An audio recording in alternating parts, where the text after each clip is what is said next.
What I have to tell you is that bishop versus knight endgames are tricky. The knight is known as a better attacker, so we should know it could be pretty dangerous. Although the bishop is certainly a strong piece when it comes to playing on two flanks or an open position. In the endgame, which we currently have, white's pawn structure is pretty nice, except of the a5 and d5, which are far advanced. So to a certain extent, this is good because they're closer to being queened with the passer. Or on the other hand, if they're blocked, like if black plays now a move like knight d6 and occupies that square, it's going to be bad because those pawns may be attacked to the right point and the bishop will have to defend. So, given that the bishop is in an open position now and white's got these far advanced pawns, you think that there is any chance how he can take advantage of the current position and do something before black is blockaded and move the king towards so he can attack on these pawns? What do you say? Is there anything white can do?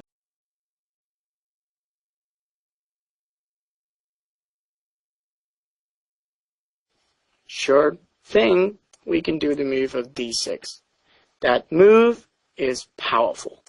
If the black knight takes the pawn, we use the sacrifice to create a complete destruction to white's knight. And I'm talking about this really, it's like that knight can never move again because of the b7 pawn and the past actual pawn white can get. By the time black transfers his king, it isn't going to help because white will take the pawn anyway. And black is unable to defend it if he captures the bishop back. After knight d6 and a7, white's putting promote next move. What's most interesting is that the bishop is going to return back to its initial square. And at this moment, black, of course, he can easily hold the pawn if it starts moving, but white isn't going to move it so much. Some combinations or tactics in the endgame are just about getting more activity. The king is going to move through, and at the right time, white is certainly in condition to pass up and go with bishop f7. Black plays king c3.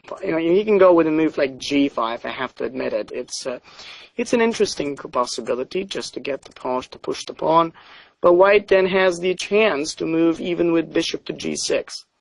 And then we can see that there are a lot of ways in how white can take a huge advantage. Or given king c7 works with the plan in case of knight c7, h takes g, bishop g6, and then the king moves, white's going to penetrate. Or otherwise after bishop e4, sooner or later black will be in a Zugzwang position. So he'll either have to move with the king and let us through, or he's just going to lose the pawns. The knight can't move because of the pawn. It's too much of a difficulty. I don't think black can defend. So this combination is really about activity. Sometimes particular tactics help you to really improve your piece activity. And like that one, d6 wins the game.